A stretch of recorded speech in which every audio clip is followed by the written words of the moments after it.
a high level, what was unique about Halma is, number one, the philosophy of the company itself, right? It's very different from a lot of the other companies that I've seen and that I've worked for.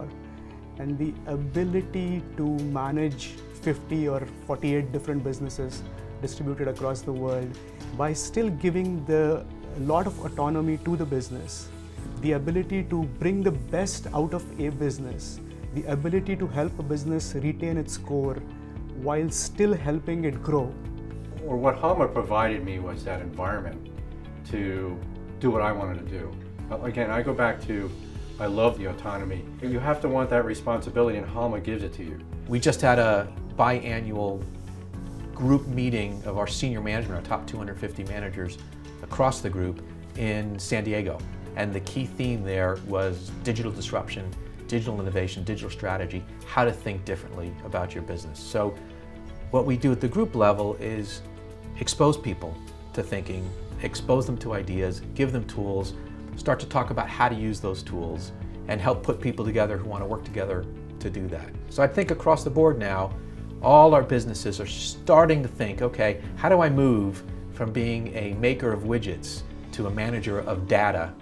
When we do something like that, it happens. I'm really happy about some of the projects that are already coming out that are digital in nature as opposed to product in nature. I think the thing that had the biggest influence on the ability for my business, Diba, to grow so quickly when we were such a small business was the fact that we realized that success was going to be beyond where we were comfortable.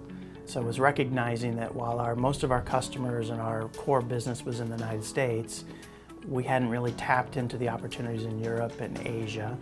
We hadn't really looked at adjacent markets that were very similar to what we were doing today, but just had a slightly different requirement or need to it.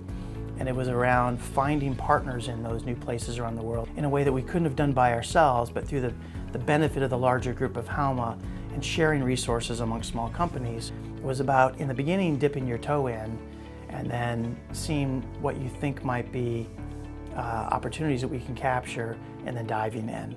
The benefit of Halma companies, which typically, while they're small, are also very strongly leveraged in terms of cash and cash generation and profitability, allowed us to make some of these small investments and experiment with them and then build on them. The real fun part of it is that I'm a partner with the president. I'm a sparring partner, I like to see, of that company, where she or he are looking at organization design, defining strategy, just setting the targets for the coming years, etc. I'm part of that process, part of that conversation. We really look for people who want a career and want a home, if you will, not just for 2, 3, 4 years, but really for 8, 10, 12 years. What we've really done now is say, let's have an emphasis on how we grow and develop you, as well as how we make a nice match for what companies need. In the end, everything happens based on the key talent that we have and who we can attract into the business, how we can develop the people that we have, how we give people different experiences,